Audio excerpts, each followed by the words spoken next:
नमस्कार, आप देख रहे हैं द पब्लिक वर्ल्ड। मैं सुभाष चौधरी हूँ। दिन भर की खास खबरों के साथ हाजिर हूँ। इससे पहले कि आज की सुर्खियाँ शुरू करें, अगर आपने अब तक हमारे चैनल द पब्लिक वर्ल्ड को सब्सक्राइब नहीं किया है तो इसे अवश्य सब्सक्राइब कर लें। चलिए शुरू करते हैं आज दिन भर की प्रमुख खबरों का सिलसिला। ज्ञानवापी और श्रृंगार गौरी मंदिर मामले में दायर याचिका पर कोर्ट का अहम फैसला। देश के प्रमुख धार्मिक शहर वाराणसी में ज्ञानवापी और श्रृंगार गौरी मंदिर मामले पर जिला अदालत ने सोमवार को फैसला सुना दिया।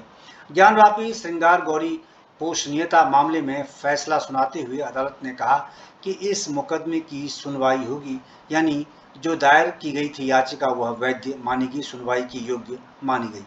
कोर्ट ने आदेश में कहा कि वाराणसी ज्ञानवापी परिसर को लेकर दायर मुकदमा नंबर 693/2021 18/2022 राखी सिंह बनाम उत्तर प्रदेश राज्य उपरोक्त मुकदमा न्यायालय में चलने योग्य है। यह निर्धारित करते हुए प्रतिवादी संख्या 4 अंजुमन इंतजामिया मस्जिद कमेटी के द्वारा दिए गए 7/11 के प्रार्थना पत्र को खारिज कर दिया गया। इसके अलावा अदालत ने कहा कि अब इस मामले पर अगली सुनवाई 22 सितंबर 2022 को होगी। फैसले में अदालत ने मुस्लिम पक्ष की याचिका खारिज कर दी। मुस्लिम पक्ष अब हाईकोर्ट जाएगा। वाराणसी की जिला अदालत के फैसले के बाद यूपी सरकार में डिप्टी सीएम ब्रजेश पाठक ने कहा कि न्यायालय ने बहुत अच्छा निर्णय दिया है। निर्णय लोगों की भावनाओं के अनुरूप है, इसीलिए प्रदेश भर में खुशी की लहर है। जिला जज अजय कृष्ण विश्वेश ने जब फैसला सुनाया तब हिंदू पक्ष के वकील हरिशंकर जैन और विष्णु जैन इस दौरान मौजूद थे। इसके अलावा 5 वादी महिलाओं में से 3 लक्ष्मी देवी, रेखा आर्य और मंजू व्यास पहुंची। राखी सिंह और सीता साहू कोर्ट नहीं आ पाई। हालांकि कोर्ट रूम में पक्षकारों व उनके वकीलों के कुल करीब 40 लोगों को ही एंट्री दी गई थी। कोर्ट रूम से 50 कदम दूर ही बाकी लोगों की एंट्री रोक दी गई।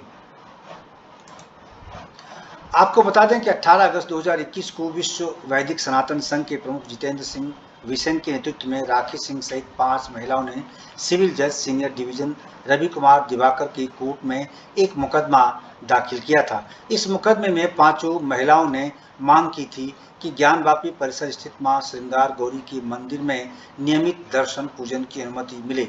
ज्ञानवापी परिसर में अन्य देवी देवताओं के विग्रह की सुरक्षा का मुकम्मल इंतजाम है। इस याचिका पर 23 अगस्त की सुनवाई में दोनों पक्षों की बहस पूरी हो गई थी। दोनों पक्षों की बहस सुनने के बाद कोर्ट ने फैसला सुरक्षित रख लिया था, जिसे आज सुनाया गया। द्वारका पीठ के शंकराचार्य स्वामी स्वरूपानंद सरस्वती के उत्तराधिकारियों की घोषणा। द्वारका पीठ के शंकराचार्य स्वामी स्वरूपानंद सरस्वती की उत्तराधिकारियों के नाम की घोषणा कर दी गई है। स्वामी अभिमुक्तेश्वरानंद जी को ज्योतिष पीठ बद्रीनाथ और स्वामी सदानंद जी को द्वारका शारदा पीठ का प्रमुख घोषित किया गया है। इन दोनों के नाम की घोषणा शंकराचार्य जी की पार्थिव देह के सामने सोमवार को की गई। शंकराचार्य के निजी सचिव सुबोधानंद महाराज ने उत्तराधिकारियों के नामों की घोषणा की। इसके मुताबिक ज्योतिष पीठ के नए शंकराचार्य होंगे अभिमुक्तेश्वरानंद और शारदा पीठ के नए शंकराचार्य होंगे सदानंद सरस्वती। आपको बता दें कि शंकराचार्य स्वामी स्वरूपानंद सरस्वती का निधन रविवार को दोपहर हो गया था। वो 99 साल के थे। उन्हें सोमवार को मध्य प्रदेश की नरसिंहपुर स्थित परमहंसी गंगा आश्रम में समाधि दी जाएगी। स्वामी स्वरूपानंद 1950 में दंडी सन्यासी बनाए गए थे। ज्योतिर्पीठ पीठ के ब्रह्मलीन शंकराचार्य स्वामी ब्रह्मानंद सरस्वती ने दंड संन्यास की दीक्षा ली और स्वामी स्वरूपानंद सरस्वती नाम से जाने लगे। उन्हें 1981 में शंकराचार्य की उपाधि मिली थी। वो द्वारिका पीठ के साथ साथ उत्तराखंड के जोशी मठ की ज्योतिष पीठ के भी शंकराचार्य थे। ज्योतिष पीठ के शंकराचार्य की पदवी उन्हें एक लंबे कानूनी लड़ाई के बाद मिली थी। देश में दूध का उत्पादन बढ़कर 21 करोड़ टन हो गया, बोले प्रधानमंत्री मोदी। प्रधानमंत्री नरेंद्र मोदी ने सोमवार को कहा कि देश में दूध का उत्पादन 2014 की अपेक्षा 14.6 करोड़ टन से बढ़कर 21 करोड़ टन हो गया है, जो कि 44% की वृद्धि है। उत्तर प्रदेश के नोएडा में international dairy federation world dairy summit 2022 का उद्घाटन करने के बाद गणमान्य व्यक्तियों को संबोधित करते हुए पीएम मोदी ने कहा कि वैश्विक स्तर पर 2% उत्पादन वृद्धि की तुलना में भारत दूध उत्पादन में 6% की वृद्धि देख रहा है। उन्होंने बताया कि सरकार एक ब्लेंड डेयरी इकोसिस्टम विकसित करने पर काम कर रही है, जहां उत्पादन बढ़ाने पर ध्यान देने के साथ साथ सेक्टरों की चुनौतियों का समाधान भी किया जा रहा है। उन्होंने बताया कि किसानों के लिए अतिरिक्त आय, गरीबों का सशक्तिकरण, स्वच्छता, रसायन मुक्त खेती, स्वच्छ ऊर्जा और मवेशियों की देखभाल इस पारिस्थितिकी तंत्र से जुड़े हुए पहलू हैं। प्रधानमंत्री ने कहा कि दुनिया के अन्य विकसित देशों के विपरीत भारत में डेयरी क्षेत्र की प्रेरक शक्ति छोटे किसान हैं। उन्होंने कहा कि 1, 2 या 3 मवेशियों वाले इन छोटे किसानों के प्रयासों के आधार पर भारत सबसे बड़ा दूध उत्पादक देश है। यह क्षेत्र देश में 8 करोड़ से अधिक परिवारों को रोजगार प्रदान करता है। उन्होंने दोहराया कि भारत में डेयरी सहकारी समितियों का एक विशाल नेटवर्क है और पूरी दुनिया में ऐसा उदाहरण कहीं और देखने को नहीं मिलता है। कांग्रेस पार्टी ने कहा, पुतला जलाना तो लोकतांत्रिक अधिकार है। कांग्रेस ने भाजपा और आरएसएस पर हमला करते हुए एक ट्वीट किया। इसके बाद भाजपा में कांग्रेस से तुरंत इस ट्वीट और तस्वीर को हटाने की मांग की गई। कांग्रेस ने इस पर प्रतिक्रिया देते हुए कहा कि पुतला जलाना तो लोकतांत्रिक अधिकार है।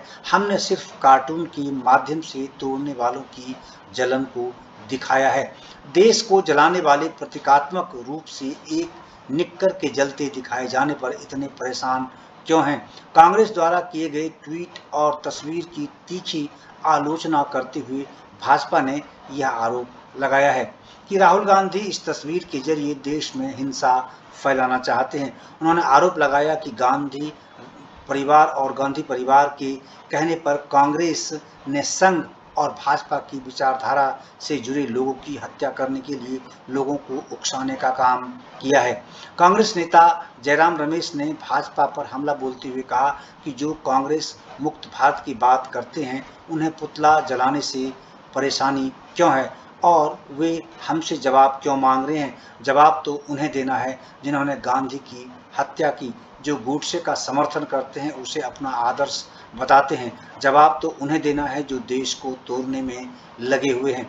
पुतला जलाना तो लोकतांत्रिक अधिकार है। हमने सिर्फ कार्टून के माध्यम से तोड़ने वालों की जलन को दिखाया है। देश को जलाने वाले प्रतीकात्मक रूप से एक निक्कर के जलते दिखाए जाने पर इतने परेशान क्यों हैं? उन्होंने आगे कहा कि दरअसल बात तो ये है कि जिन लोगों ने भारत छोड़ो आंदोलन का विरोध किया था, उन्हें आज भारत जोड़ो यात्रा की सफलता से जलन हो रही है, क्योंकि भारत एकजुट हो जाएगा तो इनकी नफरत की दुकान बंद हो जाएगी। कांग्रेस के ट्वीट पर बीजेपी नेता ने कहा, कांग्रेस देश भर में नफरत फैला रही है। कांग्रेस की ओर से किए गए एक ट्वीट का जवाब देते हुए बीजेपी नेता संबित पात्रा ने कहा कि कांग्रेस द्वारा एक साजिश के तहत ये ट्वीट किया गया है। कांग्रेस देश भर में नफरत फैला रही है। भारत जोड़ो नहीं, आग लगाओ यात्रा है। दरअसल आज कांग्रेस ने एक ट्वीट करते हुए बीजेपी और राष्ट्रीय स्वयंसेवक संघ यानी आरएसएस पर गंभीर आरोप लगाए। इसका जवाब बीजेपी नेता संबित पात्रा ने दिया। कांग्रेस ने ट्वीट करते हुए लिखा था कि देश को नफरत की बेड़ियों से मुक्त करना और भाजपा आरएसएस द्वारा किए गए नुकसान की भरपाई करना है। कदम दर कदम हम अपने लक्ष्य तक पहुंचेंगे। भारत जोड़ो यात्रा। इतना ही नहीं, इस ट्वीट के साथ एक फोटो भी शेयर की जिसमें एक निक्कर दिख रही है। इसके नीचे लिखा है कि 145 दिन और बाकी है। वहीं इस ट्वीट के बाद संबित पात्रा ने एक प्रेस वार्ता की। इसमें कहा कि ये तस्वीर बीजेपी और आरएसएस को प्रतिनिधित्व करते हुए कांग्रेस ने ट्वीट की है और उसमें आग जलते हुए दिखाया है। कांग्रेस ने लोगों को उकसाने के लिए ये ट्वीट किया है। भारत जोड़ो यात्रा नहीं बल्कि भारत तोड़ो और आग लगाओ यात्रा है। यह पहली बार नहीं है जब कांग्रेस पार्टी ने ऐसा किया है। संबित पात्रा ने कहा कि मैं राहुल गांधी से पूछना चाहता हूं कि क्या आप इस देश में हिंसा चाहते हैं? कांग्रेस को तुरंत इस तस्वीर को हटाना चाहिए। वहीं इस ट्वीट पर भाजपा सांसद टी सूर्या ने कहा कि कांग्रेस की आग ने 1984 में दिल्ली को जला दिया। यह 2002 में गोधरा में 59 कार सेवकों को जिंदा जला दिया गया। आपको बता दें कि कांग्रेस भारत जोड़ो यात्रा कर रही है जो कि 12 राज्यों और 2 केंद्र शासित प्रदेशों से गुजरेगी और 150 दिनों की अवधि में कन्याकुमारी से कश्मीर तक 3570 किलोमीटर की दूरी तय करेगी। इस दौरान देश के 22 शहरों में रैलियां आयोजित की जाएंगी और अभी यह यात्रा कन्याकुमारी से आगे चलकर केरल में चल रही है।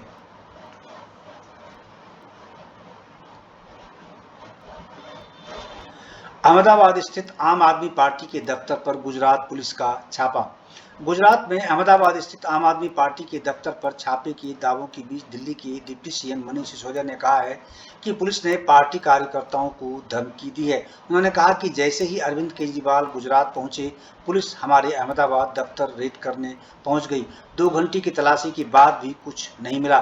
सिसोदिया ने दावा किया कि ये आधिकारिक छापा नहीं था, कोई सर्च वारंट नहीं था। आप नेता ने आरोप लगाया कि जाते जाते धमकी देकर गए हैं कि ये गुजरात है, यहाँ बीजेपी का शासन है, ऐसे नहीं चलता है। इससे पहले आपकी गुजरात इकाई के नेता ईशुदान गढ़वी ने दावा किया था कि पुलिस ने पार्टी के दफ्तर पर छापा मारा है। एक ट्वीट में गढ़वी ने कहा था कि अहमदाबाद पुलिस ने रेड करने के समाचार को खारिज किया था और दूसरी ओर अभी वहीं ऑफिस पर भारी संख्या में पुलिस अफसर फिर से दफ्तर पहुंचे हैं, रेड जारी है। आपका यह दावा ऐसे वक्त में आया है जब पार्टी संयोजक और दिल्ली के सीएम अरविंद केजरीवाल गुजरात के 2 दिवसीय दौरे पर हैं।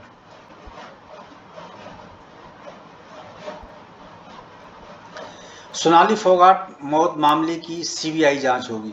सोनाली फोगाट मौत मामले में गृह मंत्रालय ने सीबीआई जांच की सिफारिश कर दी है। पीठ आई है कि हरियाणा के हिसार से भाजपा नेता 43 साल की सोनाली फोगाट की पिछले महीने गोवा में मौत हो गई थी और ऐसी आशंका है कि उनकी हत्या की गई है। गोवा पुलिस ने इस मामले में 5 लोगों को गिरफ्तार किया था। इनमें से 2 व्यक्ति फोगाट के सहयोगी हैं। पुलिस ने इन दोनों पर हत्या के आरोप में मुकदमा दर्ज किया है। इससे पहले गोवा के मुख्यमंत्री प्रमोद सावंत ने कहा था कि सरकार केंद्रीय गृह मंत्रालय को पत्र लिखकर भारतीय जनता पार्टी की नेता सोनाली फोगाट की मौत के मामले को केंद्रीय अन्वेषण ब्यूरो यानी सीबीआई को सौंपने का अनुरोध करेगी। सावंत ने पणजी में पत्रकारों से कहा कि गोवा पुलिस ने मामले में बहुत अच्छी जांच की है और उसे कुछ सुराग भी मिले हैं। उन्होंने कहा, लेकिन हरियाणा के लोगों तथा सोनाली फोगाट की बेटी की मांग के कारण हमने केंद्रीय गृह मंत्रालय को पत्र लिखकर इस मामले की जांच सीबीआई को सौंपने का अनुरोध करने का निर्णय लिया है। उन्होंने कहा कि मैं केंद्रीय गृह मंत्रालय को निजी रूप से पत्र लिखूंगा। सीएए को चुनौती देने वाली याचिकाओं पर सुप्रीम कोर्ट में 31 अक्टूबर को सुनवाई। सीएए को चुनौती देने वाली याचिकाओं पर सुप्रीम कोर्ट में 31 अक्टूबर को सुनवाई होगी। कोर्ट ने इसको लेकर केंद्र से 4 हफ्ते में जवाब मांगा है। नई याचिकाओं पर भी केंद्र को नोटिस जारी किया गया है। केरल सरकार के केंद्र के खिलाफ दाखिल सूट को भी मामले के साथ जोड़ा गया है। सीएए को चुनौती देने वाली सैकड़ों याचिकाओं पर सोमवार को सुनवाई शुरू हुई तो सॉलिसिटर जनरल तुषार मेहता ने सुप्रीम कोर्ट से कहा कि सरकार की ओर से कुछ जवाब आ गए हैं, लेकिन कुछ जवाब अभी बाकी हैं। वहीं याचिकाकर्ताओं के वकील कपिल सिब्बल ने कहा कि याचिकाओं की छंटनी करनी जरूरी है। याचिकाकर्ताओं में से एक एमएल शर्मा ने कहा कि वकीलों के लिए बहस का समय तय हो, पहले दी गई दलीलों का दोहराव न हो। नागरिकता कानून यानी सीएए की संवैधानिक वैधता को चुनौती देने वाली याचिकाओं पर सुप्रीम कोर्ट में सीजेआई ललित और जस्टिस एस रविंद्र भट्ट की पीठ ने सुनवाई की। कुल 220 याचिकाओं पर सुनवाई हुई। 2020 में नागरिकता कानून पर रोक लगाने पर सुप्रीम कोर्ट ने इनकार कर दिया था। कोर्ट ने केंद्र से जवाब दाखिल करने को कहा है। आपको बता दें कि नागरिकता संशोधन कानून यानी सीएए की संवैधानिक वैधता को चुनौती देने वाली कांग्रेस, त्रिपुरा राज परिवार के वंशज प्रद्योत किशोर देव बर्मन और असम गण परिषद, इंडियन यूनियन मुस्लिम लीग यानी आईयूएमएल द्वारा कांग्रेस सांसद जयराम रमेश और तृणमूल कांग्रेस सांसद महुआ मोइत्रा, सीपीआई और डीएमके द्वारा दायर याचिकाओं सहित कई याचिकाएं उच्चतम न्यायालय में दायर की गई हैं। इनमें नागरिकता संशोधन कानून 2019 को की संवैधानिक वैधता को चुनौती दी गई है। देश में 5 राज्यों में 60 जगहों पर एनआईए की ओर से छापेमारी। देश में आज 5 राज्यों में 60 अलग अलग जगहों पर एनआईए की ओर से छापेमारी की गई। यह छापेमारी गैंगस्टर से आतंकी कनेक्शन के मामले में की गई है। बताया जाता है कि ये गिरोह देश और विदेश के साथ साथ भारतीय जेलों में भी सक्रिय है। हाल ही में एनआईए के शीर्ष अधिकारियों ने इस मामले को लेकर हरियाणा और पंजाब पुलिस के अधिकारियों से मुलाकात की थी। गोल्डी बरार सहित कई गैंगस्टर्स विदेशों से सक्रिय हैं। हरियाणा के यमुनानगर में गैंगस्टर काला राणा के घर पर भी एनआईए की टीम पहुंची। राणा के घर के बाहर भारी पुलिस बल तैनात थी और उनके माता-पिता से पूछताछ की गई है। मजीठा रोड पर गैंगस्टर शुभम के घर भी एनआईए की रेड पड़ी है। एनआईए की टीम ने उनके घर की तलाशी ली। वहीं पंजाब के मुक्तसर में गुलदीन बरार के घर पर और गुरदासपुर में जग्गू भगवानपुरिया के घर पर की गई है। दोनों ही सिद्धू मूसेवाला केस में आरोपी हैं। सूत्रों का कहना है कि पंजाब में गैंगवार को लेकर केंद्र ने पिछले 2 महीने में पंजाब पुलिस को कई अलर्ट भेजे हैं। कई आतंकी मामलों की जांच में गैंगस्टरों और आतंकियों के बीच साठगांठ का खुलासा हुआ है। कई गैंगस्टर तो सलाखों के पीछे से भी ऑपरेट कर रहे हैं। हाल ही में दिल्ली पुलिस ने सिद्धू मूसेवाला की हत्या में शामिल कई गैंगस्टरों के खिलाफ यूएपीए लगाया था। ब्रिटेन के नए महाराज चार्ल्स तृतीय ने ब्रिटिश संसद को पहली बार आज संबोधित किया। ब्रिटेन के नए महाराज चार्ल्स तृतीय ने संसद में दिए अपने पहले संबोधन में इतिहास के महत्व और अपनी प्रिय दिवंगत मां का जिक्र किया। राजकीय शोक के इस कार्यक्रम में संसद के लगभग 900 सदस्य शामिल हुए और देश के नए महाराज के प्रति निष्ठा व्यक्त की। हाउस ऑफ कॉमन्स के स्पीकर सर लिंडसे हायल ने शोक संदेश पढ़ा, जिसे बाद में ब्रिटेन के नए महाराज को सौंपा गया। ब्रिटेन के महाराज के रूप में चार्ल्स तृतीय ने सोमवार को पहली बार संसद को संबोधित किया और संवैधानिक शासन के अनमोल सिद्धांतों को बनाए रखने में अपनी प्रिय दिवंगत मां महारानी एलिजाबेथ द्वितीय द्वारा पेश की गई निस्वार्थ कर्तव्य की मिसाल का पालन करने का संकल्प लिया। लंदन में वेस्टमिंस्टर हॉल में हाउस ऑफ कॉमन्स और हाउस ऑफ लॉर्ड्स की ओर से जताई गई संवेदनाओं के जवाब में महाराज चार्ल्स तृतीय ने अपनी मां के शासनकाल के कई प्रतीकों का उल्लेख करते हुए इतिहास के भार का जिक्र किया। उन्होंने दिवंगत महारानी एलिजाबेथ द्वितीय को श्रद्धांजलि देने के लिए विलियम शेक्सपियर की पंक्तियों का भी उल्लेख किया। महारानी एलिजाबेथ द्वितीय का बृहस्पतिवार को स्कॉटलैंड में 96 वर्ष की आयु में निधन हो गया था। चार्ल्स ने कहा कि कम उम्र में दिवंगत महारानी ने अपने देश और अपने लोगों की सेवा करने और संवैधानिक सरकार के अनमोल सिद्धांतों को बनाए रखने के लिए खुद को प्रतिबद्ध किया। महारानी ने इस प्रतिबद्धता को बड़ी निष्ठा के साथ निभाया। उन्होंने निस्वार्थ कर्तव्य की एक मिसाल कायम की, जिसका ईश्वर और आपके परामर्श से मैं ईमानदारी से पालन करने के लिए दृढ़ संकल्पित हूँ। सांसदों के साथ अपने स्वयं के संबंधों की बात करते हुए चार्ल्स ने संसद को देश के लोकतंत्र का जीवंत तंत्र बताया और अपनी दिवंगत मां के साथ उनके संबंधों पर प्रकाश डाला। पीएम नरेंद्र मोदी एससीओ शिखर बैठक में भाग लेने 15-16 सितंबर को उज्बेकिस्तान जाएंगे। भारतीय विदेश मंत्रालय ने इस बात की पुष्टि की है कि पीएम नरेंद्र मोदी उज्बेकिस्तान के राष्ट्रपति शाकत मिर्जियोयेव के निमंत्रण पर 15-16 सितंबर को वहां जा रहे हैं। वह समरकंद में एससीओ शिखर बैठक में भाग लेंगे और इस शिखर बैठक के इतर श्री मोदी की कुछ नेताओं के साथ द्विपक्षीय बैठकें भी हो सकती हैं। हालांकि अभी इस बारे में कुछ और जानकारी नहीं दी गई है। एससीओ शिखर सम्मेलन में 8 एससीओ सदस्य देशों के नेता भाग लेंगे। इनमें चीन के राष्ट्रपति शी जिनपिंग, रूस के राष्ट्रपति व्लादिमीर पुतिन, पाकिस्तान के प्रधानमंत्री शहबाज शरीफ, ईरान के राष्ट्रपति इब्राहिम रईसी भी शामिल हैं। इस बैठक से पहले परिस्थितियां कुछ ऐसी करवट ले चुकी हैं जिनमें श्री मोदी, श्री जिनपिंग तथा श्री शहबाज शरीफ से द्विपक्षीय मुलाकातें होने की संभावनाएं बन रही हैं। ईरानी मीडिया की रिपोर्ट के अनुसार श्री मोदी ईरान के नए राष्ट्रपति इब्राहिम रईसी से मिल सकते हैं। एससीओ शिखर बैठक के ठीक पहले पूर्वी लद्दाख में गोगरा हॉट स्प्रिंग क्षेत्र से चीन की सेना के पीछे हटने के बाद अप्रैल 2020 की स्थिति की बहाली की दिशा में उल्लेखनीय प्रगति हुई है। सोमवार को दोनों देशों की सेनाओं को वापसी की प्रक्रिया को पूरा कर लेना है। पेंगोंग त्सो में फिंगर इलाके में कुछ मसले शेष बचे हैं, जिनके समाधान को लेकर भी सकारात्मक संकेत है। हालांकि देप्सांग, डेमचौक एवं दौलत बेग ओल्डी में भारत चीन सेनाओं के बीच गतिरोध अप्रैल 2020 के पहले का है। भारत ने चीन के साथ द्विपक्षीय संबंधों में प्रगति के लिए सीमा पर अप्रैल 2020 के पहले की स्थिति बहाल करने की शर्त रखी थी।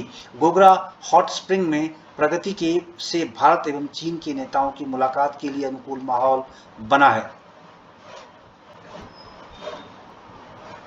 तो ये थी दिन भर की खास खबरें। देश और दुनिया की अन्य खबरों के लिए जुड़े रहिए द पब्लिक वर्ल्ड के साथ। हमारे चैनल द पब्लिक वर्ल्ड को सब्सक्राइब करना न भूलें। दिन भर की खास खबरों के साथ हम हाजिर होते हैं। हमारे लिए आपका सहयोग और समर्थन बेहद जरूरी है। आपका बहुत बहुत धन्यवाद।